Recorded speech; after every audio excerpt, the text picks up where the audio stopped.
I kept leaving my garage door open, which I'm getting really tired of. That's why I over-engineered my garage door, using 3D prints, CNC parts, custom circuit boards, and giving it fingerprint and swipe to unlock. All to make my garage door smart, so I'll never leave it open again. Garage door openers are really easy to control. They all have terminals on the motor to connect a push button so you can open or close the garage door. And it's super easy to connect a relay across the terminals and control your garage door. The hard part is knowing the door position. There are a lot of different methods for this, but I chose the simplest and most reliable by adding limit switches to each end of the garage door like a massive 3D printer. I started out by ordering a bunch of industrial limit switches from AliExpress in different shapes and sizes so I could find the one that fits best. I then aligned them to the garage door to find the best position to install them. I wanted one on the bottom to sense when it's closed, and although it's not needed, I also wanted one on the top to sense when it's open. This gives me the advantage I can tell if the garage door is moving, stuck, or there's a sensor error. This is a little bit extra work but gives me heaps more reliability. After playing around with it for a bit, I got a rough idea of how I wanted it to work and took some measurements so I could make a quick mock-up in Fusion and 3D print it. I did this for both the top and bottom door positions. Ideally, I wanted to do it in a way that won't modify the garage door in any way, and largely leave it untouched, so I wanted to try and use all the existing brackets and mounting holes.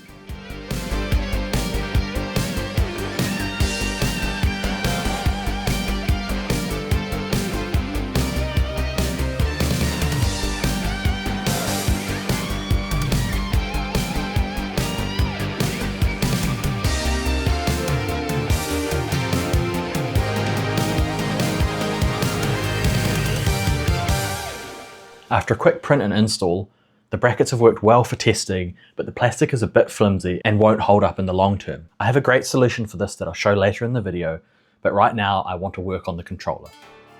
The controller is nothing fancy. It's the same thing I start most of my projects with, an Arduino, an Ethernet shield, and a breakout board for power and sensors. It makes a good starting point as I have a bunch of these left over from previous projects, and it requires very little wiring. If I need something more powerful, I can always upgrade it in the future. I then added a PoE splitter, so I can feed the controller with power and data with just one cable. This also gives me battery backup as my networking gear is protected by a UPS. Lastly, I added a relay module and a 3D printed base plate to hold everything together. I already had an enclosure I designed from a previous project that fits the base plate and already has holes for 16mm cable glands, so I decided to use that as well.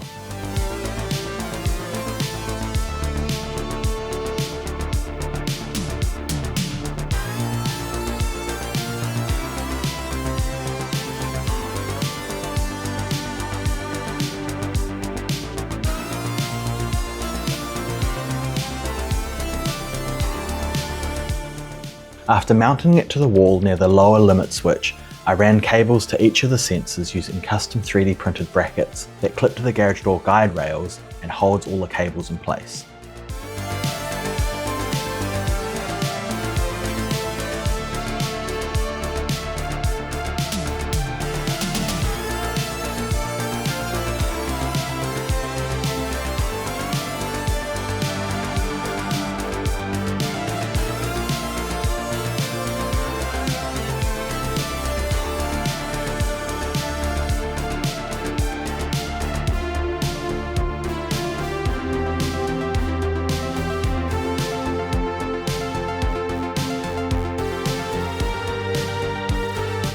Recently, when I replaced the garage door button, I noticed the installers had run a 4-core cable to the switch, so when I replaced the button, I used a button that also had an LED indicator, hoping I could use it in the future. Now when running the cable from the controller to the opener, I also ran a 4-core cable so that I could connect the relay to the door opener and one of the digital outs of the Arduino to the LED indicator.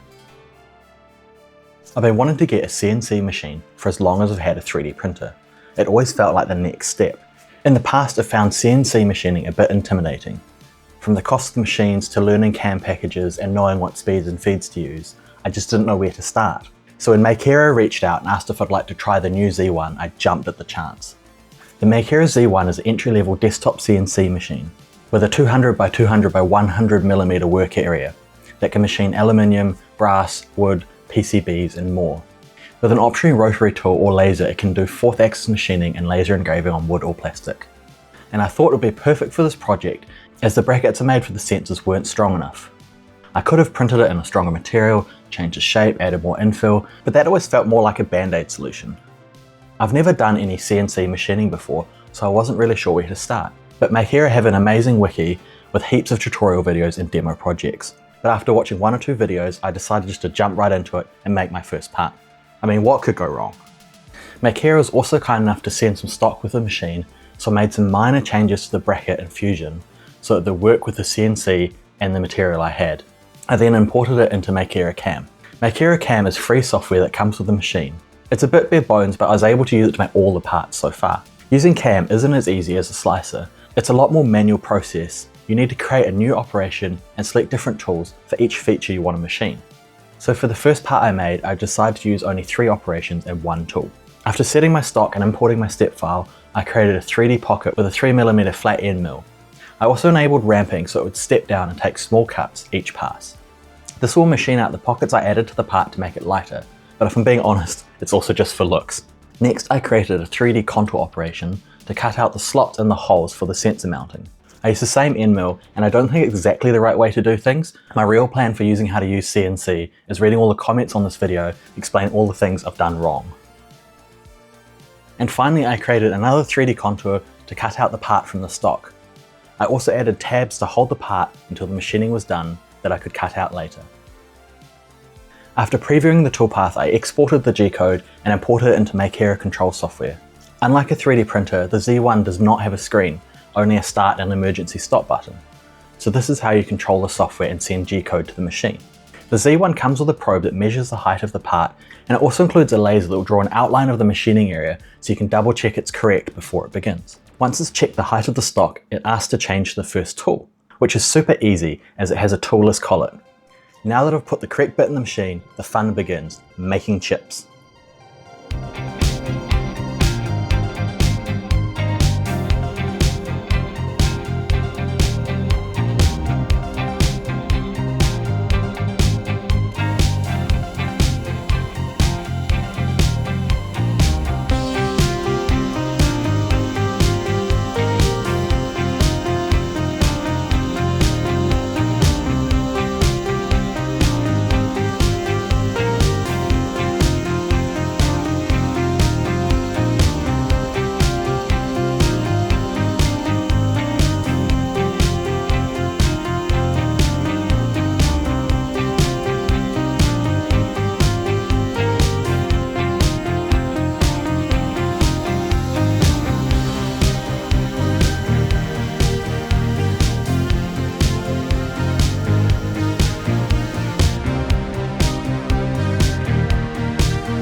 I repeated all the same steps with the upper bracket as it was very similar.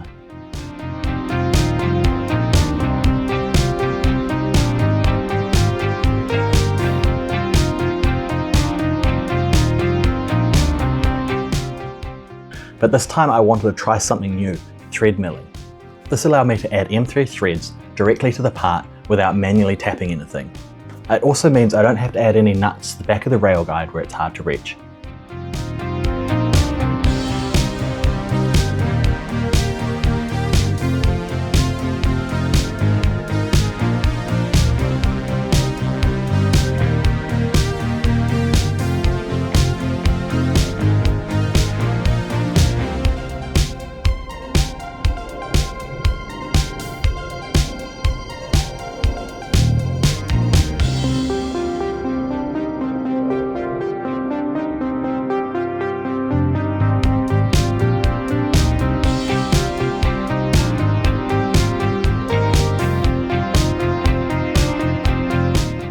At the same time, I also 3D printed some small spaces and drill guides to get the sensors mounted in exactly the right spot. The brackets work perfectly, and the only flexing they're going to be doing is me showing them off when people come over. I also tried to make a PCB for this project, but it didn't go so well. I made several mistakes with the PCB design and manufacturer, so I didn't end up using it. Maybe I should have watched all his instructional videos after all. The parts I made look incredible. I never thought I'd be able to do anything like this at home. It's given me the exact same excitement and inspiration as when I first got a 3D printer. I can't wait to use it again. I have so many ideas for future projects, so subscribe if you'd like to see that. So thanks so much to Makera for sending me the brand new Z1 to try out. It's an amazing sub $1,000 CNC machine that I only scratched the surface of in this video. They just finished a successful Kickstarter at the end of last year, raising over $10 million. I'm normally not a fan of Kickstarter, but as I've already had 2 successful Kickstarter campaigns for their other projects, the Carvera and Carvera Air, I can't imagine there being any major issues delivering the Z1. So if you'd like to find out more, please see the link in the description. There are off-the-shelf smart home solutions for garage door openers, but so much of modern smart homes rely on the cloud or someone else's servers. I don't want to buy a smart home product only for it to stop working in a few years when the servers shut down, your internet goes out, or the company suddenly decides they want to charge a subscription. That's why I'm trying to make all my own smart home tech, so it's more reliable and it can always function even if it has to become dumb to do it. So when I make my own smart home gear, I try to make it around the idea of failing gracefully. If the cloud or server goes down, I can still have direct access. If the internet goes down, I can still control it over my home Wi-Fi. If the Wi-Fi is out, I can still press a button and control it just like any other appliance. And that's how I've designed my garage door opener.